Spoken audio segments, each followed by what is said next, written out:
So plus two class जो मैं last video तुहानूं भेजी सी, मैनूं उम्मीद है कि तुहानूं याद होएगी, है ना। वो सैक्स लिंकेज के उत्ते सी।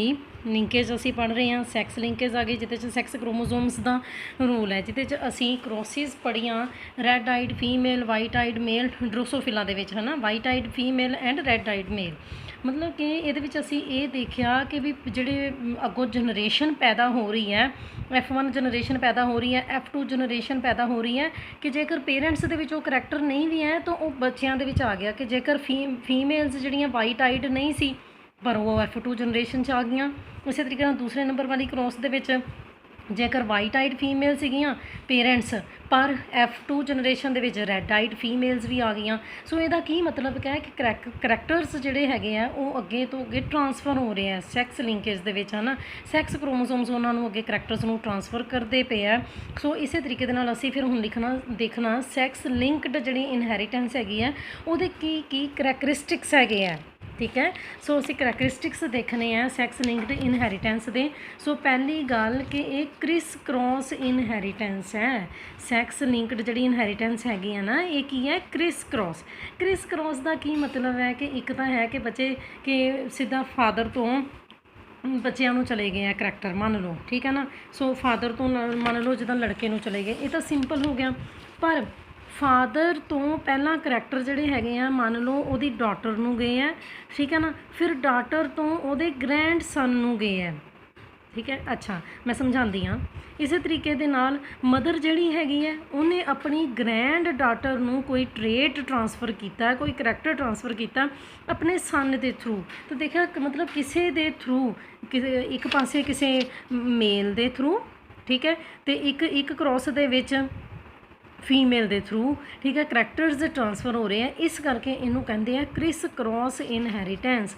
सो मैं यदि तुहानूं डेफिनेशन भी दस दिंदी हाँ क्रिस क्रॉस इनहेरिटेंस की मैं बनाई है, ठीक है। So the inheritance of recessive sex linked traits, ये ना ज़्यादा करके रिसैसिव सैक्स लिंक्ड ट्रेड्स के नाल ही डील किया जाता। सो रिसैसिव सैक्स लिंक्ड करैक्टर्स की जी ट्रांसफर हैगी है किसी एक मेल पेरेंट तो, ठीक है, F2 के मेल पेरेंट्स नूं, बट किदे थ्रू F1 की फीमेल के थ्रू, ठीक है ना। गल समझ गए हो। मेल पेरेंट तो F2 जनरेशन के मेल कोल करैक्टर गया, पर किदे थ्रू गया हैगा F1 फीमेल के थ्रू गया। अच्छा इस तरीके दे नाल P1 कोई P1 पेरेंट्स जिहड़े हैगे आ वो फीमेल, है ना, ठीक है, पेरेंट्स किहड़े हैगे आ वो फीमेल है कोई, ठीक है। सो उहदे तो करैक्टर गया हैगा F2 जनरेशन की फीमेल नूं गया। देखो फीमेल तो फीमेल नूं गया, मेल तो मेल नूं गया, बट ठीक है फीमेल तो फीमेल नूं ही गया, बट किहदे थ्रू गया F1 मेल्स के थ्रू गया। इस करके इहनूं क्रिस क्रॉस इनहेरिटेंस कहते हैं। सो हुण डिपेंड करते हुए कि मेल के थ्रू गया कि फीमेल के थ्रू गया, ठीक है। Criss cross inheritance two types दी है, डायागाइनिक ते डायाएंड्रिक, है ना। गायनी शब्द फिर वही गल आ गई। गायनी शब्द तो मैं तुहानूं दस्सिया हमेशा याद रखना कि जिद्दां गायनाकोलॉजिस्ट फीमेल की डॉक्टर होंदी है, ਇਹਦਾ मतलब डायागाइनिक जिहड़ी हैगी है किहड़ी क्रिस क्रॉस इनहेरिटेंस है जदों, ठीक है ना, डॉटर के थ्रू जाएगा करैक्टर, फीमेल के थ्रू जाएगा। पर मैं हुण तुहानूं दस्सण लगी ना भी किस तरीके दे नाल, मान लो फादर है, फादर ने ग्रैंड सन नूं, है ना, अपना करैक्टर देना है दिता है, ठीक है। सो अपना ट्रेड जिहड़ा हैगा दिता है, मान लो कोई सैक्स एक्स लिंक्ड अलील दी है, किहदे थ्रू दी है अपनी डॉटर के थ्रू दी है। मतलब कि नाने तो दोतरे नूं करैक्टर गया, है ना। फादर की बेटी कौन हुई, ग्रैंड सन की मदर ही हुई ना, ठीक है। सो नाने तो दोतरे नूं कोई करैक्टर गया, पर किहदे थ्रू गया ਉਹਦੀ ਡਾਟਰ ਦੇ ਥਰੂ ਗਿਆ ਹੈ, ਫਾਦਰ ਦੀ ਡਾਟਰ ਦੇ ਥਰੂ ਗਿਆ ਹੈ ਨਾ। ਸਮਝ ਕੇ ਗੱਲ ਨੂੰ, ਬੱਚੇ ਨੂੰ ਉਹਦੀ ਮਾਂ ਕੋਲੋਂ ਕਰੈਕਟਰ ਮਿਲਿਆ ਉਹਦੇ ਨਾਨੇ ਦਾ। ਇਸੇ ਤਰੀਕੇ ਇਸ ਕਰਕੇ ਹੁਣ ਦੇਖੋ ਇਹਦੇ 'ਚ ਫੀਮੇਲ ਦੇ ਥਰੂ ਗਿਆ ਨਾ, ਡਾਟਰ ਦੇ ਥਰੂ ਗਿਆ ਨਾ ਕਰੈਕਟਰ। ਇਸ ਕਰਕੇ ਡਾਇਆਗਾਈਨਿਕ ਡਾਇਆਐਂਡਰਿਕ ਦੇ ਵਿੱਚ ਕੀ ਹੈਗਾ, ਮਦਰ ਜਿਹੜੀ ਹੈਗੀ ਹੈ ਇਹਦੇ 'ਚ ਦਾਦੀ ਆਪਣੀ ਪੋਤਰੀ ਨੂੰ ਦੇ ਰਹੀ ਹੈ ਕਰੈਕਟਰ, ठीक है। दादी का करैक्टर पोतरी नूं जा रहा, पर किहदे थ्रू जा रहा, दादी के सन के थ्रू। लड़की अपने फादर तो करैक्टर लै रही है, तो ये मेल आया ना, इस करके डायाएंड्रिक, ठीक है। सो क्रिस क्रॉस इनहेरिटेंस है। बाकी छोटे छोटे बच्चे थोड़े जे टॉपिक है, सैक्स लिमिटेड करैक्टर्स देखो मैं तुहाडे लई लिख दिते हैं कि तां जो तुहानूं कन्फ्यूजन ना होवे। सैक्सड इनफ्लूएंसड करैक्टर, है ना, ਸੈਕਸ ਲਿੰਕਡ ਇਨਹੈਰੀਟੈਂਸ ਇਸ ਤਰ੍ਹਾਂ ਦੇ ਟੌਪਿਕ ਹੈ ਛੋਟੇ ਛੋਟੇ। ਸੈਕਸ ਲਿੰਕਡ ਕਰੈਕਟਰਸ ਹੁਣ ਆ ਗਿਆ ਤੁਹਾਡੇ ਕੋਲ ਕਿ ਕੀ ਹੈ ਕਿ ਕੁਝ ਜੀਨਸ ਜਿਹੜੀਆਂ ਹੁੰਦੀਆਂ ਦੋਨੋਂ ਸੈਕਸਿਸ ਦੇ ਵਿੱਚ ਪ੍ਰੈਜ਼ੈਂਟ ਹੁੰਦੀਆਂ ਨੇ, ਮੇਲ 'ਚ ਵੀ ਹੁੰਦੀਆਂ ਨੇ ਉਹ ਜੀਨਸ, ਫੀਮੇਲ ਦੇ ਵਿੱਚ ਵੀ ਹੁੰਦੀਆਂ ਨੇ, ਪਰ ਉਹ ਕਿਸੇ ਇੱਕ ਸੈਕਸ 'ਚ ਹੀ ਆਪਣੇ ਕਰੈਕਟਰ ਪ੍ਰੋਡਿਊਸ ਕਰ ਪਾਉਂਦੀਆਂ ਨੇ। ਠੀਕ ਹੈ, ਸੋ ਇੱਦਾਂ ਦੇ ਕਰੈਕਟਰ ਨੂੰ ਅਸੀਂ ਕੀ ਕਹਿੰਦੇ ਨੇ, ਦੇਖੋ ਲਿਮਿਟ ਲੱਗ ਗਈ ਨਾ, ਇੱਕ ਸੈਕਸ 'ਚ ਹੀ ਉਹ ਕਰੈਕਟਰ ਅਪੀਅਰ ਹੋਣਗੇ, ਦੂਜੇ 'ਚ ਨਹੀਂ ਹੋ ਪਾਉਣਗੇ। ਇਹਨਾਂ ਨੂੰ ਅਸੀਂ ਸੈਕਸ ਲਿਮਿਟਡ ਕਰੈਕਟਰ ਕਹਿੰਦੇ ਹਾਂ। ਜਿਵੇਂ ਕਿ ਬਰਡਸ ਦੀ ਜੇਕਰ ਗੱਲ ਕਰੀਏ ਤਾਂ ਜਿਹੜੇ ਮੇਲ ਬਰਡਸ ਹੁੰਦੇ ਆ ਉਹਨਾਂ 'ਚ ਬਹੁਤ ਹੀ ਬਰਾਈਟ ਪਲੂਮੇਜ ਪਾਏ ਜਾਂਦੇ ਬੱਚੇ, ਮਤਲਬ ਕਿ ਉਹਨਾਂ ਦੇ ਜਿਹੜੇ ਫੈਦਰਸ ਹੁੰਦੇ ਆ ਨਾ ਬਹੁਤ ਹੀ ਵਧੀਆ ਹੁੰਦੇ ਆ, ਕਲਰਫੁਲ ਫੈਦਰਸ ਹੁੰਦੇ ਆ ਮੇਲ ਬਰਡਸ ਦੇ, ਖਾਸ ਕਰਕੇ ਫੀਮੇਲ 'ਚ ਨਹੀਂ ਹੁੰਦੇ।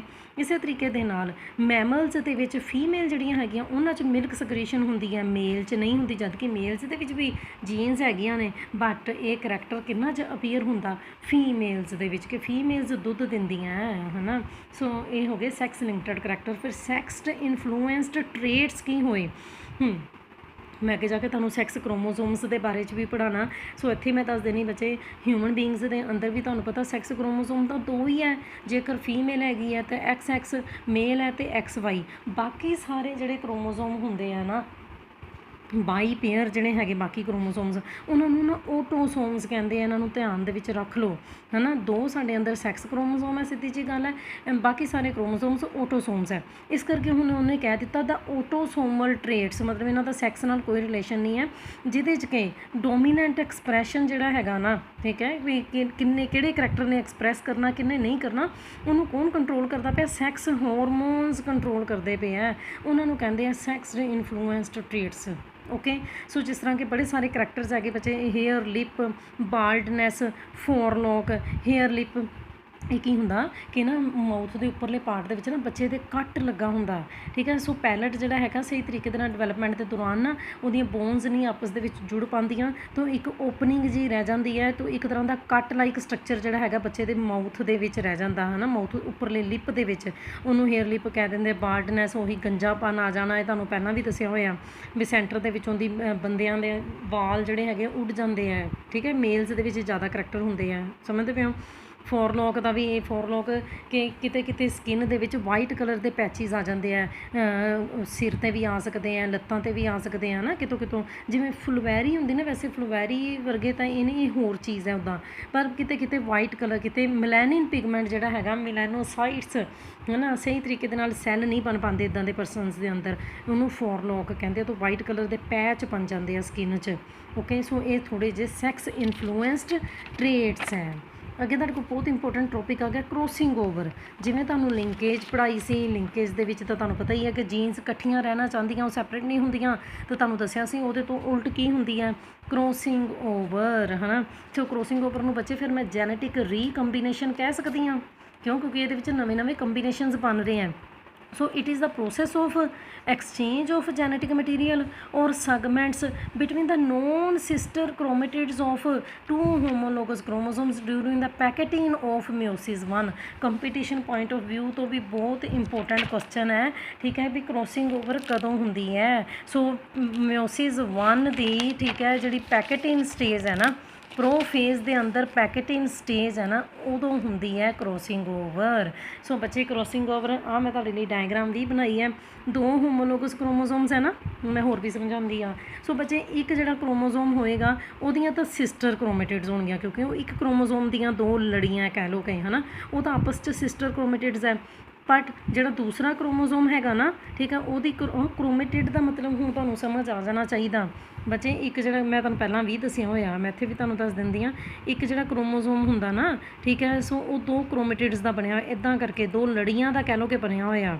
ਆ ਇੱਕ ਕ੍ਰੋਮੇਟਿਡ, ਆ ਦੂਸਰੀ ਕ੍ਰੋਮੇਟਿਡ, ਅਤੇ ਬਸ ਜੇਕਰ ਮੈਂ ਇਹਨਾਂ ਨੂੰ ਜੋੜ ਦੇਵਾਂ ਇੱਦਾਂ ਦਾ ਫੁੱਲ ਬਣ ਜਾਏਗਾ ਕਿ ਨਹੀਂ ਬਣ ਜਾਏਗਾ, ਠੀਕ ਹੈ ਨਾ। ਇੱਕ ਸੈਂਟਰੋਮੀਅਰ, ਠੀਕ ਹੈ ਜੀ, ਸੈਂਟਰੋਮੀਅਰ ਇੱਕ, ਆ ਦੇਖੋ ਇੱਕ ਬਣ ਗਿਆ ਕ੍ਰੋਮੋਸੋਮ। ਅਤੇ ਜਿਹੜੀ ਕ੍ਰੋਮੋਸੋਮ ਦੀਆਂ ਡੰਡੀਆਂ ਹੁੰਦੀਆਂ ਨਾ, ਇਹਨਾਂ ਨੂੰ ਕ੍ਰੋਮੇਟਿਡਸ ਕਿਹਾ ਜਾਂਦਾ। ਇਹੀ ਤਾਂ ਗੈਮੀਟਸ 'ਚ ਚਲੀਆਂ ਜਾਂਦੀਆਂ ਮੁੜ ਕੇ, ਇੱਕ ਫਾਦਰ ਵੱਲੋਂ ਇੱਕ ਮਦਰ ਵੱਲੋਂ। ਓਕੇ, ਅੱਛਾ, ਹੁਣ ਇਹ 2 ਕ੍ਰੋਮੋਸੋਮਸ ਹੈ ਨਾ, ਹੋਮੋਲੋਗਸ ਕ੍ਰੋਮੋਸੋਮਸ। ਸੋ ਬੱਚੇ ਇਹਦੀ ਇੱਕ ਡੰਡੀ ਕਹਿ ਲਓ, ਇੱਕ ਕ੍ਰੋਮੇਟਿਡ ਕਹਿ ਲਓ, ਇਹਦੀ ਇੱਕ ਕ੍ਰੋਮੇਟਿਡ ਕਹਿ ਲਓ, ਇਹ ਆਪਸ 'ਚ ਨੋਨ ਸਿਸਟਰ ਹੈਗੀਆਂ, ਕਿਉਂਕਿ ਇਹ ਹੋਰ ਕ੍ਰੋਮੋਸੋਮ ਹੈ, ਇਹ ਹੋਰ ਕ੍ਰੋਮੋਸੋਮ ਹੈ। ਇਹ ਮੈਂ ਬਲੈਕ ਕਲਰ ਨਾਲ ਬਣਾਇਆ, ਇਹ ਵਾਈਟ ਨਾਲ ਬਣਾਇਆ, ਤੁਹਾਨੂੰ ਇਹ ਕਲੀਅਰ ਕਰਨ ਦੇ ਲਈ, ਹੈ ਨਾ। ਬਾਕੀ ਮੈਂ ਡਿਟੇਲ ਸਮਝਾਉਂਦੀ, ਪਰ ਮੈਂ ਇੱਥੇ ਪਹਿਲਾਂ ਕੀ ਸਮਝਾਉਣਾ ਚਾਹੁੰਦੀ ਹਾਂ, ਸਿਸਟਰ ਕ੍ਰੋਮੇਟਿਡਸ ਅਤੇ ਨੋਨ ਸਿਸਟਰ ਕ੍ਰੋਮੇਟਿਡਸ, ਕਿਉਂਕਿ ਡੈਫੀਨੇਸ਼ਨ 'ਚ ਆਇਆ ਹੈ, ਠੀਕ ਹੈ ਜੀ। ਸੋ ਸੈਗਮੈਂਟਸ ਨੋਨ ਸਿਸਟਰ ਕ੍ਰੋਮੈਟਿਡਸ ਦੇ ਸੈਗਮੈਂਟਸ ਜਿਹੜੇ ਹੈਗੇ ਆ ਉਹਨਾਂ ਦੀ ਆਪਸ ਦੇ ਵਿੱਚ ਐਕਸਚੇਂਜ ਕਰ ਰਹੇ ਆ, ਉਹ ਜੈਨੇਟਿਕ ਮਟੀਰੀਅਲ ਇੱਕ ਦੂਸਰੇ ਨੂੰ ਜੀਨਸ ਐਕਸਚੇਂਜ ਕਰ ਰਹੇ ਆ। ਕਦੋਂ? ਮਿਓਸਿਸ 1 ਦੀ ਪੈਕਟਿਨ ਸਟੇਜ ਦੇ ਦੌਰਾਨ। ਬਹੁਤ ਇੰਪੋਰਟੈਂਟ ਹੈ। ਸੋ ਇਹਨੂੰ ਕਹਿੰਦੇ ਆ ਕ੍ਰੋਸਿੰਗ ਓਵਰ। ਜੈਨਸਨ ਸੀਗੇ, ਹਾਂ ਇੱਕ ਸ਼ਬਦ ਬਾਰ-ਬਾਰ ਆਉਣਾ, ਮੈਂ ਪਹਿਲਾਂ ਹੀ ਦੱਸ ਦੇਣਾ ਚਾਹੁੰਦੀ ਹਾਂ। ਕਿਆਜ਼ਮੇਟਾ। ਕਿਆਜ਼ਮੇਟਾ ਬੱਚੇ ਉਹ ਸਾਈਟ ਹੈ ਕ੍ਰੋਮੋਸੋਮ ਦੇ ਅੰਦਰ ਜਿੱਥੇ ਕ੍ਰੋਸਿੰਗ ਓਵਰ ਹੋਈ ਹੈ, ਉਹ ਪੁਆਇੰਟ, ਠੀਕ ਹੈ, ਜਿੱਥੇ ਕਿ ਕ੍ਰੋਮੈਟਿਡਸ ਨੇ ਇੱਕ ਦੂਸਰੇ ਨੂੰ ਜੀਨਸ ਐਕਸਚੇਂਜ ਕੀਤੀਆਂ, ਉੱਥੇ ਹੋ ਜਾਂਦੀ ਹੈ ਕਿਆਜ਼ਮੇਟਾ ਫਾਰਮੇਸ਼ਨ। ਤਾਂ ਜਦੋਂ ਡਿਸਕਵਰੀ ਹੋਈ ਨਾ ਕ੍ਰੋਸਿੰਗ ਓਵਰ ਦੀ, ਜੈਨਸਨ ਨੇ ਸਭ ਤੋਂ ਪਹਿਲਾਂ 1909 ਦੇ ਵਿੱਚ ਕਿਆਜ਼ਮੇਟਾ ਫਾਰਮੇਸ਼ਨ ਦੇਖੀ ਸੀ। ਉਹਨੇ ਮਿਓਸਿਸ 1 ਦੇ ਪ੍ਰੋਫੇਸ 'ਚ ਦੇਖੀ ਸੀ। ਬੱਚੇ ਹੈ ਇਹ ਪ੍ਰੋਫੇਸ ਦੀ ਅੱਗੋਂ ਹੋਰ ਵੀ ਸਬ ਸਟੇਜਿਸ ਹੁੰਦੀਆਂ ਨਾ, ਇਹ ਹੁਣ ਤੁਹਾਨੂੰ ਪਤਾ ਹੋਣਾ ਚਾਹੀਦਾ। ਮਾਈਟੋਸਿਸ ਤੇ ਮਿਓਸਿਸ ਹੈ ਉਹੀ ਹੈ, ਪ੍ਰੋਫੇਸ ਵੀ ਹੈ ਮਿਓਸਿਸ 1 ਦਾ, ਪਰ ਉਹਦੀ ਅਗਲੀ ਸਟੇਜ ਆ ਗਈ। ਕਿਹੜੀ ਸਟੇਜ? Pectin stage. ਪ੍ਰੋਫੇਸ ਦੇ ਵਿੱਚ ਵੀ ਕਿਹੜੀ ਸਬ ਸਟੇਜ? ਪੈਕਟਿਨ ਸਟੇਜ 'ਚ ਹੁੰਦੀ ਹੈ। ਜੈਨਸਨ ਨੇ ਦੇਖਿਆ ਸੀਗਾ, ਬਾਅਦ ਵਿੱਚ ਮੋਰਗਨ ਜਿਹੜੇ ਸੀਗੇ ਨਾ, ਉਹਨਾਂ ਨੇ ਵੀ ਕਿਆਜ਼ਮੇਟਾ ਫਾਰਮੇਸ਼ਨ ਦੇਖੀ ਸੀ, ਠੀਕ ਹੈ ਨਾ, ਵੀ ਅਲੀਲਸ ਦੇ ਬ੍ਰੇਕੇਜ ਐਂਡ ਯੂਨੀਅਨ, ਹੈ ਨਾ। ਸੋ ਨੈਚੁਰਲੀ ਬ੍ਰੇਕੇਜ ਐਂਡ ਯੂਨੀਅਨ ਤਾਂ ਹੋ ਹੀ ਰਹੀ ਹੈ। ਇਹ ਟੁਕੜਾ ਜਿਹੜਾ ਇੱਥੋਂ ਟੁੱਟ ਗਿਆ ਤੇ ਉਧਰਲੇ ਕ੍ਰੋਮੋਸੋਮ ਦੇ ਕੋਲ ਚਲਾ ਗਿਆ, ਉਸ ਕ੍ਰੋਮੈਟਿਡ ਦਾ ਟੁਕੜਾ ਟੁੱਟ ਕੇ ਇਸ ਕ੍ਰੋਮੈਟਿਡ ਦੇ ਕੋਲ ਆ ਗਿਆ। ਤਾਂ ਹੀ ਬੱਚੇ ਤੁਸੀਂ ਦੇਖ ਰਹੇ ਹੋ ਅਗਲੇ ਵਾਲੇ ਕ੍ਰੋਮੋਸੋਮਸ, ਹੈ ਨਾ। ਆ ਦੇਖੋ, ਇਹ ਤਾਂ ਨੋਨ ਕ੍ਰੋਸਓਵਰ ਕ੍ਰੋਮੈਟਿਡਸ ਹੈ, ਇਹਨਾਂ 'ਚ ਕ੍ਰੋਸਿੰਗ ਓਵਰ ਨਹੀਂ ਹੋਈ। ਇਸੇ ਤਰੀਕੇ ਦੇ ਨਾਲ ਇਸ ਕ੍ਰੋਮੋਸੋਮ ਦੀ ਵੀ ਇਸ ਕ੍ਰੋਮੈਟਿਡ ਦੇ ਵਿੱਚ ਕ੍ਰੋਸਿੰਗ ਓਵਰ ਨਹੀਂ ਹੋਈ ਹੈ, ਇਹਨਾਂ ਦੋਨਾਂ ਦੀ ਆਪਸ 'ਚ ਹੋਈ ਹੈ। ਤੇ ਦੇਖਿਆ, ਇਹ ਅੱਧਾ ਕਾਲਾ ਅੱਧਾ ਚਿੱਟਾ, ਇਹ ਅੱਧਾ ਚਿੱਟਾ ਅੱਧਾ ਕਾਲਾ, ਉਹਦਾ ਟੁਕੜਾ ਟੁੱਟ ਕੇ ਇਹਦੇ ਕੋਲ ਆ ਗਿਆ, ਇਹਦਾ ਟੁਕੜਾ ਟੁੱਟ ਕੇ ਇੱਦਾਂ ਚਲਾ ਗਿਆ। ਜੇ ਮੈਂ ਆਮ ਭਾਸ਼ਾ 'ਚ ਸਮਝਾਵਾਂ, ਪਰ ਐਕਚੁਅਲੀ 'ਚ ਹੋਇਆ ਕੀ ਹੈ, ਇਹਨਾਂ ਨੇ ਇੱਕ ਦੂਸਰੇ ਦੇ ਨਾਲ ਜੈਨੇਟਿਕ ਮਟੀਰੀਅਲ ਐਕਸਚੇਂਜ ਕੀਤਾ ਹੈ। ਸੋ ਇਹਦਾ ਮਤਲਬ ਬੱਚੇ, ਇਹਨਾਂ ਕ੍ਰੋਮੈਟਿਡਸ ਦੇ ਵਿੱਚ ਕ੍ਰੋਸ ਓਵਰ ਹੋਇਆ, ਇਹਨਾਂ 'ਚ ਕ੍ਰੋਸਿੰਗ ਓਵਰ ਨਹੀਂ ਹੋਈ ਹੈ, ਕੋਈ ਅਦਲਾ ਬਦਲੀ ਨਹੀਂ ਹੋਈ, ਇਹ ਪੈਰੈਂਟਲ ਹੀ ਹੈ। ਗੱਲ ਸਮਝ ਗਏ ਹੋ? ਸੋ ਡਾਰਲਿੰਗਟਨ ਨੇ ਵੀ 1937 ਦੇ ਵਿੱਚ ਨਾ ਕਿਹੜੀ ਥਿਊਰੀ ਦਿੱਤੀ ਸੀ? ਬ੍ਰੇਕੇਜ ਐਂਡ ਰੀਯੂਨੀਅਨ ਥਿਊਰੀ ਦਿੱਤੀ ਸੀ, ਹੈ ਨਾ। ਟੁਕੜੇ ਇੱਕ ਦੂਸਰੇ ਤੋਂ ਟੁੱਟ ਗਏ ਤੇ ਦੁਬਾਰਾ ਦੂਸਰੇ ਕ੍ਰੋਮੈਟਿਡ ਨਾਲ ਜਾ ਕੇ ਜੁੜ ਗਏ, ਡਾਰਲਿੰਗਟਨ ਨੇ, ਠੀਕ ਹੈ ਜੀ। ਨਾਓ ਜੇਕਰ ਅਸੀਂ ਮੈਕਾਨਿਜ਼ਮ ਦੇਖੀਏ, ਹੈ ਨਾ, ਕ੍ਰੋਸਿੰਗ ਓਵਰ ਦਾ, ਤਾਂ ਮੈਕਾਨਿਜ਼ਮ ਦੇ ਵਿੱਚ ਬੱਚੇ 4 ਸਟੈਪਸ ਆ ਜਾਂਦੇ। ਕਿੱਦਾਂ ਹੁੰਦੀ ਕ੍ਰੋਸਿੰਗ ਓਵਰ? ਸਭ ਤੋਂ ਪਹਿਲਾਂ ਸਾਈਨੈਪਸਿਸ, ਫਿਰ ਟੈਟਰਾਡ ਫਾਰਮੇਸ਼ਨ, ਫਿਰ ਕ੍ਰੋਸਿੰਗ ਓਵਰ ਹੋ ਗਈ, ਤੇ ਫਿਰ ਡਿਸਜੰਕਸ਼ਨ ਹੋ ਗਈ, ਹੈ ਨਾ। ਸੋ ਕ੍ਰੋਸਿੰਗ ਓਵਰ ਦੀ ਪ੍ਰੋਸੈਸ ਜਿਹੜੀ ਹੈ ਇਸ ਮੈਕਾਨਿਜ਼ਮ ਦੇ ਨਾਲ ਹੋ ਰਹੀ ਹੈ, ਬ੍ਰੇਕੇਜ ਐਂਡ ਰੀਯੂਨੀਅਨ, ਹੈ ਨਾ।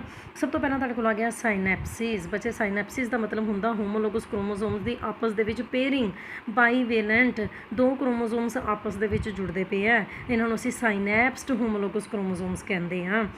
ਫਿਰ ਕੀ ਹੋ ਜਾਂਦਾ? ਕ੍ਰੋਮੋਸੋਮਸ ਜਿਹੜੇ ਹੈਗੇ ਆ, ਠੀਕ ਹੈ, ਹੁਣ ਬਾਈਵੇਲੈਂਟ ਬਣ ਚੁੱਕੇ ਆ। ਇਹ ਵੀ ਪ੍ਰੋਫੇਸ ਦੇ ਦੌਰਾਨ ਹੀ ਹੋਇਆ। ਹੁਣ ਬੱਚੇ ਇਹਨਾਂ ਨੇ ਆਪਣੇ ਆਪ ਨੂੰ ਰੈਪਲੀਕੇਟ ਕਰ ਲੈਣਾ, 1 ਤੋਂ 2 ਬਣ ਜਾਣੇ ਆ, ਦੂਸਰੇ ਤੋਂ ਵੀ 2 ਬਣ ਜਾਣੇ ਆ। ਤੇ ਬੱਚੇ 1 ਤੋਂ 2 ਬਣੇ, ਦੂਸਰੇ ਤੋਂ ਵੀ 2 ਬਣੇ, ਟੋਟਲ ਕਿੰਨੇ ਹੋ ਗਏ? 4 ਕ੍ਰੋਮੋਸੋਮਸ ਹੋ ਗਏ ਇੱਕ ਤਰ੍ਹਾਂ ਦੇ। ਸਮਝਦੇ ਪਿਓ ਗੱਲ ਨੂੰ? ਡਬਲ ਕਰ ਲਿਆ, 2 ਨੇ ਆਪਣੇ ਆਪ ਨੂੰ ਡਬਲ ਕਰ ਲਿਆ, ਤੇ 2 ਦਾ ਡਬਲ ਬੱਚੇ 4, ਠੀਕ ਹੈ। ਸੋ ਟੈਟਰਾਡ, ਮੈਂ ਇਹਨਾਂ ਨੂੰ ਕੀ ਕਹਿ ਸਕਦੀ ਹਾਂ? ਟੈਟਰਾਡਸ ਕਹਿ ਸਕਦੀ ਹਾਂ। ਆਹ ਦੇਖੋ, ਹੁਣ ਤੁਸੀਂ ਟੈਟਰਾਡ ਫਾਰਮੇਸ਼ਨ ਹੋ ਗਈ ਹੈ। ਹੁਣ ਇਹ ਇੱਕ ਕ੍ਰੋਮੋਸੋਮ ਹੈ ਪੂਰਾ, ਇਹ ਆਪਸ 'ਚ ਸਿਸਟਰਸ ਹੈਗੀਆਂ। ਇਸੇ ਤਰੀਕੇ ਨਾਲ ਇਹ ਵੀ ਕ੍ਰੋਮੋਸੋਮ ਹੈ, ਇਹ ਦੋਨੋਂ ਇਹਦੀਆਂ ਸਿਸਟਰ ਕ੍ਰੋਮੈਟਿਡਸ ਹੈ, ਹੈ ਨਾ। ਪਰ ਇਹ ਇੱਕ ਦੂਸਰੇ ਦੇ ਨਾਲ ਨੋਨ ਸਿਸਟਰ ਹੈ। ਤਾਂ ਦੇਖੋ, ਕਰਵਾ ਦਿੱਤੀ ਕ੍ਰੋਸਿੰਗ ਓਵਰ ਨੋਨ ਸਿਸਟਰ ਕ੍ਰੋਮੈਟਿਡਸ ਦੀ, ਇਹੀ ਡੈਫੀਨੇਸ਼ਨ ਪੜ੍ਹੀ ਹੈ। ਆ ਨੋਨ ਕ੍ਰੋਸ ਓਵਰਸ ਹੈ ਕਿਉਂਕਿ ਇੱਥੇ ਕ੍ਰੋਸਿੰਗ ਓਵਰ ਨਹੀਂ ਹੋਈ। ਆ ਜਿਹੜੀ ਕ੍ਰੋਮੈਟਿਡ ਹੈ ਇਹ ਇੱਦਾਂ ਦੀਆਂ ਇੱਦਾਂ ਹੀ ਆ, ਪੂਰੀ ਤਰ੍ਹਾਂ ਕਾਲੀਆਂ, ਪੂਰੀ ਤਰ੍ਹਾਂ ਚਿੱਟੀਆਂ ਨਹੀਂ, ਪਰ ਜਦ ਜਿਹੜੀ 2 ਜਿਹੜੀਆਂ ਹੈਗੀਆਂ ਅੱਧੀਆਂ ਕਾਲੀਆਂ ਅੱਧੀਆਂ ਚਿੱਟੀਆਂ, ਕਿਉਂਕਿ ਇਹਨਾਂ 'ਚ ਐਕਸਚੇਂਜ ਹੋਈ ਹੈ। ਸੋ ਇਹ ਹੈ ਸਾਰਾ ਮੈਕੈਨਿਜ਼ਮ ਕ੍ਰੋਸਿੰਗ ਓਵਰ ਦਾ, ਅਦਲਾ ਬਦਲੀ ਹੋ ਰਹੀ ਹੈ। ਸੋ ਕ੍ਰੋਸਿੰਗ ਓਵਰ ਅਕਰਸ ਇਨ ਦਾ ਪੈਕਟਿਨ ਸਬ ਸਟੇਜ, ਹੈ ਨਾ। ਨੋਨ ਸਿਸਟਰ ਕ੍ਰੋਮੈਟਿਡਸ ਜਿਹੜੇ ਹੈਗੇ ਆ, ਠੀਕ ਹੈ। ਸੋ ਉਹਨਾਂ ਦੇ ਜਿਹੜੀਆਂ ਜੀਨਸ ਹੈ ਉਹਨਾਂ ਦੀ ਐਕਸਚੇਂਜ ਹੋ ਜਾਂਦੀ ਹੈ। ਤੇ ਲਾਸਟ ਸਟੈਪ ਤੁਹਾਡੇ ਕੋਲ ਆ ਜਾਂਦਾ ਡਿਸਜੰਕਸ਼ਨ, ਠੀਕ ਹੈ। ਸੋ ਜਦੋਂ ਕੰਪਲੀਸ਼ਨ ਹੋ ਜਾਂਦੀ ਕ੍ਰੋਸਿੰਗ ਓਵਰ ਦੀ, ਸਾਈਨੈਪਸਡ ਫੋਰਸਿਸ, ਹੈ ਨਾ, ਅਸੀਂ ਕਿਹਾ ਸੀ ਨਾ ਸਾਈਨੈਪਸਿਸ ਹੋਈ ਸੀ, ਪੇਅਰਿੰਗ ਹੋਈ ਸੀ ਕ੍ਰੋਮੋਸੋਮਸ ਦੀ ਆਪਸ ਦੇ ਵਿੱਚ। ਹੁਣ ਉਹ ਸਾਈਨੈਪਡ ਫੋਰਸਿਸ ਖਤਮ ਹੋ ਗਈਆਂ ਦੋਨੋਂ ਕ੍ਰੋਮੋਸੋਮਸ ਦੇ ਵਿਚਕਾਰੋਂ, ਠੀਕ ਹੈ। ਤੇ ਕ੍ਰੋਮੋਸੋਮ ਜਿਹੜੇ ਹੈਗੇ ਆ ਹੁਣ ਹੋਮੋਲੋਗਸ ਕ੍ਰੋਮੋਸੋਮਸ, ਇਹਨਾਂ ਨੇ ਇੱਕ ਦੂਸਰੇ ਤੋਂ ਸੈਪਰੇਟ ਹੋ ਜਾਣਾ। ਸਮਝਦੇ ਪਏ ਹੋ? ਤੇ ਕਿਆਜ਼ਮੇਟਾ ਫਾਰਮੇਸ਼ਨ ਮੈਂ ਤੁਹਾਨੂੰ ਦੱਸ ਹੀ ਦਿੱਤੀ, ਉਹ ਪੋਜੀਸ਼ਨ, ਠੀਕ ਹੈ, ਜਿੱਥੇ ਕਿ ਕ੍ਰੋਸਿੰਗ ਓਵਰ ਹੋਈ ਹੈ, ਉਸ ਸਾਈਟ ਨੂੰ ਕਹਿੰਦੇ ਹੈ। ਸੋ ਜਿਹੜਾ ਵੀ ਉੱਪਰ ਕ੍ਰੋਸਿੰਗ ਓਵਰ ਦਾ ਤੁਹਾਨੂੰ ਇਹ ਸਾਰਾ ਮੈਕਾਨਿਜ਼ਮ ਸਮਝਾਇਆ ਗਿਆ, ਇਹਨੂੰ ਬੱਚੇ ਅਸੀਂ ਕਿਆਜ਼ਮੇਟਾ ਟਾਈਪ ਹਾਈਪੋਥੇਸਿਸ ਵੀ ਕਹਿੰਦੇ ਹਾਂ।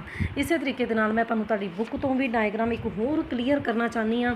ਕ੍ਰੋਸਿੰਗ ਓਵਰ ਦੇ ਰਿਜ਼ਲਟਸ ਬੱਚੇ, ਉਹਦੇ 'ਚ ਕੀ ਕੀਤਾ? ਹਾਈਬ੍ਰਿਡ ਲਿਆ ਗਿਆ।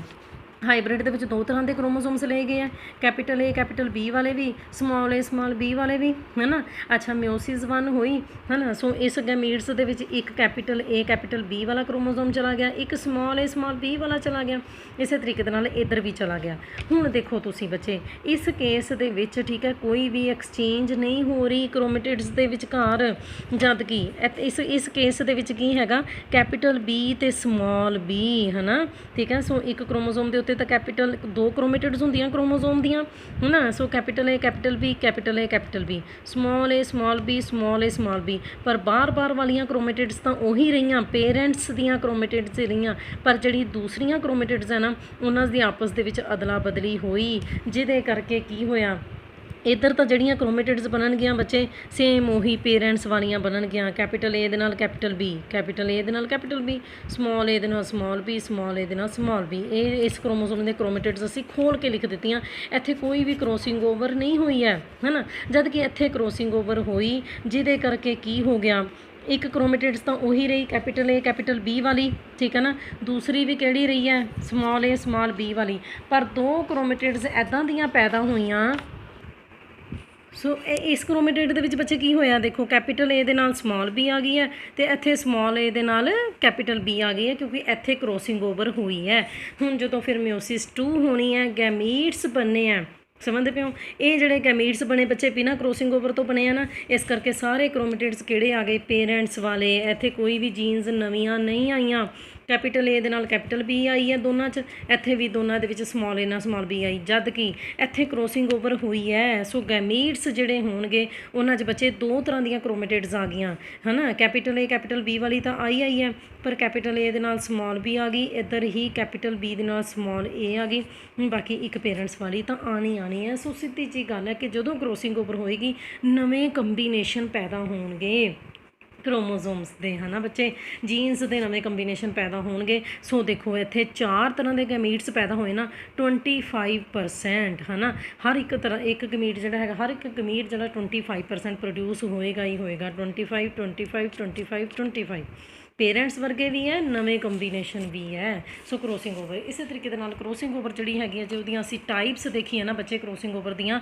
ਤੇ ਵੀ ਉਹ ਕ੍ਰੋਸਿੰਗ ਓਵਰ ਜਿਹੜੀ ਹੈਗੀ ਆ ਉਹ 1 ਪੁਆਇੰਟ 'ਤੇ ਵੀ ਹੋ ਸਕਦੀ ਹੈ, ਕ੍ਰੋਸਿੰਗ ਓਵਰ 2 ਪੁਆਇੰਟਸ 'ਤੇ ਵੀ ਹੋ ਸਕਦੀ ਹੈ, ਠੀਕ ਹੈ। ਜਿਹੜੀ 2 ਪੁਆਇੰਟਸ ਦੇ ਉੱਤੇ ਕ੍ਰੋਸਿੰਗ ਓਵਰ ਹੋ ਰਹੀ ਹੈ ਨਾ ਬੱਚੇ, ਉਹ ਦੋ ਤਰ੍ਹਾਂ ਦੀ ਹੁੰਦੀ ਹੈ, ਇੱਕ ਕੰਪਲੀਮੈਂਟਰੀ, ਹੈ ਨਾ, ਜਿਹਨੂੰ ਕਿ ਅਸੀਂ ਰੈਸੀਪ੍ਰੋਕਲ ਵੀ ਕਹਿੰਦੇ ਹਾਂ, ਠੀਕ ਹੈ। ਸੋ ਦੋ ਤਰੀਕੇ ਦੇ ਨਾਲ ਹੋ ਸਕਦੀ ਹੈ, ਕੰਪਲੀਮੈਂਟਰੀ ਔਰ ਰੈਸੀਪ੍ਰੋਕਲ।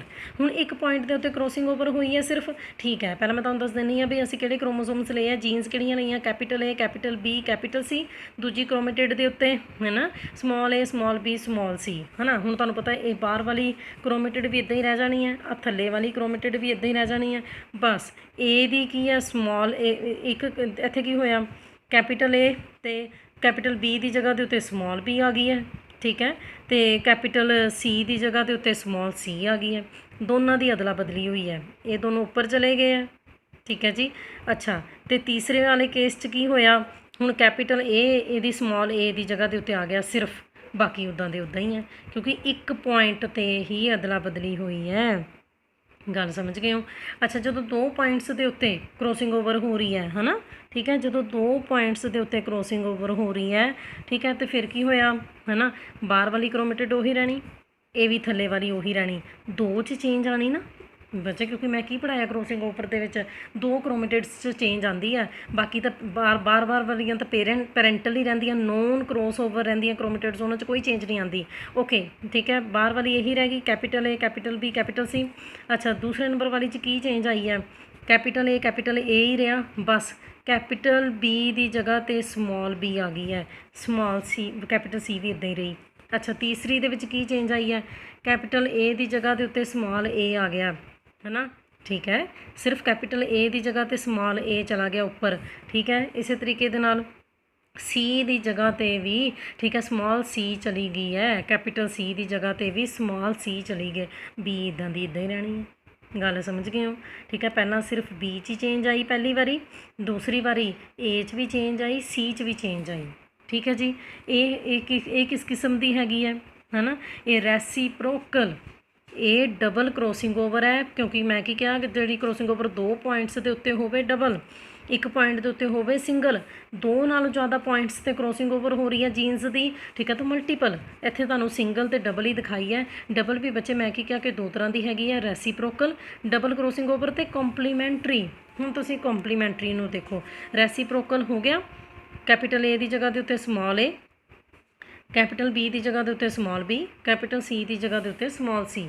ਕੰਪਲੀਮੈਂਟਰੀ ਦਾ ਕੇਸ ਦੇਖੋ, ਬਾਹਰ ਵਾਲੀ ਕ੍ਰੋਮੇਟਿਡ ਉੱਦਾਂ ਹੀ, ਬਿਲਕੁਲ ਐਂਡ ਵਾਲੀ ਥੱਲੇ ਵਾਲੀ ਵੀ ਚੌਥੇ ਨੰਬਰ ਵਾਲੀ ਵੀ ਇਹਦੇ ਵਿੱਚ ਕੀ ਚੇਂਜ ਆਣੀ ਹੁਣ, ਠੀਕ ਹੈ, ਕਿਉਂਕਿ ਇਹ ਕੰਪਲੀਮੈਂਟਰੀ ਹੈ ਨਾ। ਅੱਛਾ, ਦੂਸਰੀ ਕ੍ਰੋਮੇਟਿਡ 'ਚ ਕੀ ਚੇਂਜ ਆਈ, ਕੈਪੀਟਲ ਏ, ਠੀਕ ਹੈ, ਕੈਪੀਟਲ ਬੀ ਦੀ ਜਗ੍ਹਾ ਦੇ ਉੱਤੇ ਸਮਾਲ ਬੀ, ਕੈਪੀਟਲ ਸੀ ਦੀ ਜਗ੍ਹਾ ਦੇ ਉੱਤੇ ਸਮਾਲ ਸੀ, ਠੀਕ ਹੈ, ਇਹ ਚੇਂਜ ਆਈ। ਅੱਛਾ, ਇੱਥੇ ਹੁਣ ਕੈਪੀਟਲ ਏ ਦੀ ਜਗ੍ਹਾ ਦੇ ਉੱਤੇ ਸਮਾਲ ਏ, ਕੈਪੀਟਲ ਬੀ ਇੱਦਾਂ ਹੀ ਰਹੀ, ਕੈਪੀਟਲ ਸੀ ਦੀ ਜਗ੍ਹਾ ਦੇ ਉੱਤੇ ਸਮਾਲ ਸੀ। ਸਮਝ ਗਏ, ਕੋਈ ਔਖੀ ਗੱਲ ਨਹੀਂ ਹੈਗੀ। ਧਿਆਨ ਦੇ ਨਾਲ ਇੱਕ ਵਾਰੀ ਤੁਸੀਂ ਦੇਖਿਓ, ਠੀਕ ਹੈ ਨਾ, ਵੀ ਕਿਸ ਕਿਸ ਤਰੀਕੇ ਦੇ ਨਾਲ ਕ੍ਰੋਸਿੰਗ ਓਵਰ ਹੋਈ ਹੈ ਨਾ, ਠੀਕ ਹੈ। ਇਹ ਵੀ ਕੰਪਲੀਮੈਂਟਰੀ ਹੈ, ਪਹਿਲੀਆਂ ਤੇ ਚੌਥੀ ਸੇਮ ਉੱਦਾਂ ਦੀ ਉੱਦਾਂ ਹੀ ਰਹਿਣੀ ਹੈ। ਦੂਜੀ ਦੇ ਵਿੱਚ ਕੀ ਹੈ, ਕੈਪੀਟਲ ਏ ਇੱਦਾਂ ਹੀ ਰਿਹਾ, ਕੈਪੀਟਲ ਬੀ ਦੀ ਜਗ੍ਹਾ ਦੇ ਉੱਤੇ ਸਮਾਲ ਬੀ, ਕੈਪੀਟਲ ਸੀ ਦੀ ਜਗ੍ਹਾ ਦੇ ਉੱਤੇ ਵੀ ਸਮਾਲ ਸੀ, ਦੋਨਾਂ 'ਚ ਹੀ ਚੇਂਜ ਆਈ ਹੈ। ਤੀਜੇ ਨੰਬਰ ਵਾਲੀ 'ਚ ਕੀ ਹੋਇਆ, ਕੈਪੀਟਲ ਏ ਦੀ ਜਗ੍ਹਾ ਤੁਸੀਂ ਦੇਖੋ ਹਮੇਸ਼ਾ ਹੀ ਪਹਿਲਾਂ ਬੀ ਅਤੇ ਸੀ 'ਚ ਚੇਂਜ ਆਈ ਹੈ, ਫਿਰ ਤੀਜੀ ਵਾਲੀ 'ਚ ਏ 'ਚ ਆਣੀ ਹੈ, ਠੀਕ ਹੈ। ਕੈਪੀਟਲ ਏ ਦੀ ਜਗ੍ਹਾ ਦੇ ਉੱਤੇ ਸਮਾਲ ਏ, ਠੀਕ ਹੈ, ਬਾਕੀ ਬੀ ਅਤੇ ਸੀ ਇੱਦਾਂ ਹੀ ਰਹਿਣੇ ਹੈ। ਸੋ ਸਿੱਧੀ ਜੀ ਗੱਲ ਹੈਗੀ ਹੈ, ਠੀਕ ਹੈ ਨਾ। ਸੋ ਇਹਦੇ ਵਿੱਚ ਕੀ ਹੈ, ਚਾਰਾਂ 'ਚ ਹੀ ਚੇਂਜ ਆਈ ਹੈ। ਸਮਝ ਗਏ ਹੋ, ਚਾਰੇ ਦੀਆਂ ਚਾਰੇ ਕ੍ਰੋਮੇਟਿਡਸ 'ਚ ਚੇਂਜ ਆਣੀ ਹੈ ਕੰਪਲੀਮੈਂਟਰੀ ਦੇ ਕੇਸ 'ਚ। ਸਮਝਦੇ ਪਏ ਹੋ। ਇਸੇ ਤਰੀਕੇ ਦੇ ਨਾਲ 2 ਪੁਆਇੰਟਸ ਦੇ ਉੱਤੇ ਹੋ ਰਹੀ ਹੈ, ਰੈਸੀਪ੍ਰੋਕਲ 'ਚ ਵੀ ਚਾਰੇ ਕ੍ਰੋਮੇਟਿਡਸ 'ਚ ਚੇਂਜ ਆਣੀ, ਪਰ ਜਿੱਥੇ ਇੱਕ ਪੁਆਇੰਟ 'ਚ ਹੋਈ ਹੈ ਨਾ, ਉੱਥੇ ਸਿਰਫ 2 ਕ੍ਰੋਮੇਟਿਡਸ 'ਚ ਚੇਂਜ ਆਣੀ ਹੈ। ਸੋ ਸਿੱਧੀ ਜੀ ਗੱਲ ਹੈ ਕਿ ਕ੍ਰੋਸਿੰਗ ਓਵਰ ਇੱਕ ਪੁਆਇੰਟ 'ਤੇ ਵੀ ਹੋ ਸਕਦੀ ਹੈ, 2 ਪੁਆਇੰਟ ਦੇ ਉੱਤੇ ਵੀ ਹੋ ਸਕਦੀ ਹੈ, 2 ਨਾਲੋਂ ਜ਼ਿਆਦਾ ਪੁਆਇੰਟਸ ਦੇ ਉੱਤੇ ਵੀ ਹੋ ਸਕਦੀ ਹੈ। ਸੋ ਇੱਕ ਵਾਰੀ ਤੁਸੀਂ ਇਹਨੂੰ ਬੁੱਕ ਤੋਂ ਜ਼ਰੂਰ ਦੇਖਣਾ। ਸਮਝ ਗਏ ਹੋ, ਕੁਛ ਨਹੀਂ ਹੈ, ਜੀਨਸ ਦੀ ਅਦਲਾ ਬਦਲੀ ਹੈ, ਚਾਰੇ ਕ੍ਰੋਮੇਟਿਡਸ ਬਦਲ ਗਈਆਂ, ਇੱਥੇ ਵੀ ਚਾਰੇ ਬਦਲ ਗਈਆਂ, ਇੱਥੇ ਵੀ ਚਾਰੇ ਬਦਲ ਗਈਆਂ, ਇੱਥੇ ਸਿਰਫ 2 ਹੀ ਬਦਲੀਆਂ ਸੀ ਸੈਂਟਰ ਵਾਲੀਆਂ, ਠੀਕ ਹੈ। ਸੋ ਕ੍ਰੋਸਿੰਗ ਓਵਰ ਦੀ ਫ੍ਰੀਕੁਐਂਸੀ ਨਵੇਂ ਕੰਬੀਨੇਸ਼ਨਸ ਜਿਹੜੇ ਹੈਗੇ ਆਫਸਪ੍ਰਿੰਗਸ ਦੇ ਵਿੱਚ ਬਣਦੇ ਰਹਿੰਦੇ ਆ, ਠੀਕ ਹੈ। ਸੋ ਸੇਮ ਕ੍ਰੋਮੇਟਿਡਸ ਜਿਹੜੇ ਹੈਗੇ ਆ ਟੈਟਰਾਡ ਦੇ, ਠੀਕ ਆ, ਉਹਨਾਂ ਦੇ ਵਿਚਕਾਰ 2 ਜਾਂ 2 ਨਾਲੋਂ ਜ਼ਿਆਦਾ ਕ੍ਰੋਸ ਓਵਰ ਜਿਹੜੇ ਹੈਗੇ ਆ ਉਹ ਹੋ ਸਕਦੇ ਆ। ਫੈਕਟਰਸ ਅਫੈਕਟਿੰਗ ਕ੍ਰੋਸਿੰਗ ਓਵਰ ਬਹੁਤ ਇੰਪੋਰਟੈਂਟ ਆ ਜਾਂਦਾ ਹੁੰਦਾ ਕੁਐਸਚਨ, ਲਿੰਕੇਜ ਤੋਂ ਉਲਟ ਹੈ ਨਾ, ਠੀਕ ਹੈ। ਸੋ ਡਿਸਟੈਂਸ ਉੱਥੇ ਅਸੀਂ ਕਹਿੰਦੇ ਸੀ ਜਿੰਨੀਆਂ ਨੇੜੇ ਇੱਕ ਦੂਸਰੇ ਦੇ ਜੀਨਸ ਹੋਣਗੀਆਂ ਉਹਨਾਂ ਦੀ ਲਿੰਕੇਜ ਉਨੀ ਜ਼ਿਆਦਾ ਮਜ਼ਬੂਤ ਹੋਏਗੀ। ਇੱਥੇ ਕੀ ਹੈ, ਜਿੰਨੀ ਜ਼ਿਆਦਾ ਡਿਸਟੈਂਸ ਵਧੇਗੀ ਜੀਨਸ ਦੇ ਵਿਚਕਾਰ, ਉਹਨਾਂ ਦੇ ਸੈਪਰੇਟ ਹੋਣ ਦੇ ਚਾਂਸਿਸ ਉਨੇ ਜ਼ਿਆਦਾ ਹੋਣਗੇ। ਇਹਦਾ ਮਤਲਬ ਬੱਚੇ ਕ੍ਰੋਸਿੰਗ ਓਵਰ ਦੇ ਚਾਂਸਿਸ ਬਹੁਤ ਜ਼ਿਆਦਾ ਹੋਣਗੇ। ਮੋਰਗਨ ਅਤੇ ਸਟਰਟਵਾਂਟਸ ਜਿਹੜਾ ਹੈਗਾ ਹਾਈਪੋਥੇਸਿਸ ਇਹਨੂੰ ਕਿਹਾ ਜਾਂਦਾ, 2 ਜੀਨਸ ਦੇ ਵਿਚਕਾਰ ਜਿੰਨੀ ਜ਼ਿਆਦਾ ਦੂਰੀ ਹੋਏਗੀ ਕ੍ਰੋਸਿੰਗ ਓਵਰ ਦੇ ਚਾਂਸਿਸ ਉਨੇ ਜ਼ਿਆਦਾ ਹੋਣਗੇ। ਏਜ ਦੇ ਨਾਲ ਕ੍ਰੋਸਿੰਗ ਓਵਰ ਜਿਹੜੀ ਹੈ, ਜਿੱਦਾਂ ਜਿੱਦਾਂ ਏਜ ਵੱਧਦੀ ਹੈ ਕ੍ਰੋਸਿੰਗ ਓਵਰ ਦੇ ਚਾਂਸ ਘਟਦੇ ਆ। ਐਕਸ-ਰੇ ਐਕਸਪੋਜ਼ਰਸ, ਤੁਸੀਂ ਕਿਸੇ ਵੀ ਆਰਗੇਨਿਜ਼ਮ ਨੂੰ ਜ਼ਿਆਦਾ ਐਕਸ-ਰੇਜ਼ ਉਹਦੇ ਉੱਤੇ ਪਾਓਗੇ, ਠੀਕ ਹੈ, ਕ੍ਰੋਸਿੰਗ ਓਵਰ ਦੇ ਚਾਂਸ ਵਧਣਗੇ, ਠੀਕ ਹੈ। ਜੇਕਰ ਅਸੀਂ ਸੈਕਸ ਦੇ ਹਿਸਾਬ ਦੇ ਨਾਲ ਦੇਖੀਏ, ਮੇਲ ਖਾਸ ਤੌਰ 'ਤੇ ਫਰੂਟ ਫਲਾਈ ਹੈ ਨਾ, ਜਿਹੜੀ ਫਰੂਟ ਫਲਾਈ ਹੈਗੀ ਹੈ ਡਰੋਸੋਫਿਲਾ, ਮੇਲਸ ਦੇ ਵਿੱਚ ਕ੍ਰੋਸਿੰਗ ਓਵਰ ਦੇਖੀ ਹੀ ਨਹੀਂ ਗਈ। ਇਸੇ ਤਰੀਕੇ ਦੇ ਨਾਲ ਮੇਲ ਮੈਮਲਸ ਜਿਹੜੇ ਹੁੰਦੇ ਆ ਨਾ, ਉਹਨਾਂ ਦੇ ਵਿੱਚ ਵੀ ਕ੍ਰੋਸਿੰਗ ਓਵਰ ਦੇ ਚਾਂਸਿਸ ਘੱਟ ਹੁੰਦੇ ਆ। ਟੈਂਪਰੇਚਰ ਨੈਚੁਰਲੀ ਜਿੱਦਾਂ ਕ੍ਰੋਸਿੰਗ ਵਧੇਗਾ ਕ੍ਰੋਸਿੰਗ ਓਵਰ ਦੇ ਚਾਂਸਿਸ ਵਧਣਗੇ, ਕਿਉਂਕਿ ਜੀਨਸ ਦੂਰ ਜਾਣਗੀਆਂ। ਲੋਕੇਸ਼ਨ, ਕ੍ਰੋਮੋਜ਼ੋਮਸ ਦੇ ਸੈਂਟਰੋਮੀਅਰ ਦੇ ਜਿਹੜੇ ਕ੍ਰੋਮੋਜ਼ੋਮਸ ਦੇ ਜਿਹੜੇ ਜੀਨਸ ਐਂਡ ਦੇ ਉੱਤੇ ਪਏ ਆ, ਠੀਕ ਹੈ, ਜਾਂ ਸੈਂਟਰੋਮੀਅਰ ਦੇ ਉੱਤੇ ਪਈਆਂ ਨਾ ਜੀਨਸ, ਤਾਂ ਫਿਰ ਕ੍ਰੋਸਿੰਗ ਓਵਰ ਦੇ ਚਾਂਸ ਘਟਣਗੇ। ਕੈਮੀਕਲਸ, ਫੂਡ ਦੇ ਵਿੱਚ ਵੀ ਬਹੁਤ ਸਾਰੇ ਕੈਮੀਕਲਸ ਪਾਏ ਜਾਂਦੇ ਆ ਹੈ ਨਾ, ਠੀਕ ਆ, ਉਹ ਵੀ ਕ੍ਰੋਸਿੰਗ ਓਵਰ ਜਿਹੜੀ ਹੈਗੀ ਆ ਉਹਦੀ ਫ੍ਰੀਕੁਐਂਸੀ ਨੂੰ ਬਦਲ ਦਿੰਦੇ ਆ ਕੈਮੀਕਲਸ। ਇਹ ਨਹੀਂ ਉਹਨਾਂ ਨੇ ਲਿਖਿਆ ਘਟਾਉਂਦੇ ਆ ਕਿ ਵਧਾਉਂਦੇ ਆ, ਉਹਨਾਂ ਨੇ ਕਿਹਾ ਕਿ ਬਹੁਤ ਸਾਰੇ ਕੈਮੀਕਲਸ ਜਿਹੜੇ ਕਿ ਕਿਸੇ ਵੀ ਜਾਨਵਰ ਦੇ ਫੂਡ ਦੇ ਵਿੱਚ ਪ੍ਰੈਜ਼ੈਂਟ ਹੈ ਨਾ, ਉਹ ਕ੍ਰੋਸਿੰਗ ਓਵਰ ਦੀ ਫ੍ਰੀਕੁਐਂਸੀ ਨੂੰ ਘਟਾ ਵਧਾ ਸਕਦੇ ਆ। ਇੰਟਰਫੇਰੈਂਸ ਹੈ ਨਾ, ਨੈਚੁਰਲੀ ਇੱਕ ਕ੍ਰੋਮੋਜ਼ੋਮ ਦੇ ਉੱਤੇ 3 ਜੀਨਸ ਪਈਆਂ ਨੇ ਹੈ ਨਾ, ਇਹਨਾਂ ਦੋਨਾਂ ਦੇ ਵਿਚਕਾਰ ਵੀ ਕ੍ਰੋਸਿੰਗ ਓਵਰ ਹੋ ਸਕਦੀ ਹੈ, ਇਹਨਾਂ ਦੋਨਾਂ ਦੇ ਵਿਚਕਾਰ ਵੀ ਹੋ ਸਕਦੀ ਹੈ, ਉਹ ਵੱਖਰੀ ਗੱਲ ਹੈ, ਠੀਕ ਹੈ, ਕਿ ਵੀ ਇਹਨਾਂ ਦੋਨਾਂ ਦੇ ਵਿਚਕਾਰ ਕ੍ਰੋਸਿੰਗ ਓਵਰ ਹੋਣ ਦੇ ਚਾਂਸ ਜ਼ਿਆਦਾ ਹੈ ਕਿਹਦੇ ਨਾਲੋਂ, ਏ ਅਤੇ ਬੀ ਨਾਲੋਂ, ਤੇ ਬੀ ਅਤੇ ਸੀ ਨਾਲੋਂ। ਕਿਉਂਕਿ ਇਹ ਇੱਕ ਦੂਜੇ ਦੇ ਨੇੜੇ ਆ। ਅਸੀਂ ਕੀ ਕਿਹਾ ਸੀ, ਜਿੰਨੀਆਂ ਜ਼ਿਆਦਾ ਦੂਰ ਹੋਣਗੀਆਂ ਨਾ ਜੀਨਸ, ਕ੍ਰੋਸਿੰਗ ਓਵਰ ਦੇ ਚਾਂਸ ਉਨੇ ਜ਼ਿਆਦਾ। ਸੋ ਇੱਕ ਕ੍ਰੋਸ ਓਵਰ ਦੂਸਰੇ ਕ੍ਰੋਸ ਓਵਰ ਦੇ ਵਿੱਚ ਇੰਟਰਫੇਅਰ ਕਰ ਸਕਦਾ ਹੈ, ਇਹਦੇ ਨਾਲ ਵੀ ਕ੍ਰੋਸਿੰਗ ਓਵਰ ਦੇ ਚਾਂਸ ਘਟਣਗੇ, ਠੀਕ ਹੈ। ਸੋ ਸਿਗਨੀਫਿਕੈਂਸ ਆਫ ਕ੍ਰੋਸਿੰਗ ਓਵਰ ਤੁਸੀਂ ਖੁਦ ਪੜ੍ਹਨਾ, ਠੀਕ ਹੈ। ਜੇ ਕੋਈ ਪ੍ਰੋਬਲਮ ਆਏਗੀ ਮੈਨੂੰ ਦੱਸਣਾ। ਵਾਈ ਮੈਂਟਲ ਮਿਸਡ ਲਿੰਕੇਜ, ਠੀਕ ਹੈ, ਇਹ ਵੀ ਤੁਸੀਂ ਪੜ੍ਹਨਾ। ਮੈਂ ਤੁਹਾਨੂੰ ਪੁੱਛਣਾ, ਔਨਲਾਈਨ ਕਲਾਸ ਸਾਡੀ ਟਿਊਜ਼ਡੇ ਲੱਗੇਗੀ, ਠੀਕ ਹੈ, ਮੈਂ ਤੁਹਾਨੂੰ ਪੁੱਛਣਾ ਕਿ ਤੁਹਾਨੂੰ ਕੀ ਸਮਝ ਆਇਆ, ਠੀਕ ਹੈ ਜੀ। ਸੋ ਇੱਥੇ ਤੱਕ ਵੀਡੀਓ ਨੂੰ ਸੁਣਨਾ।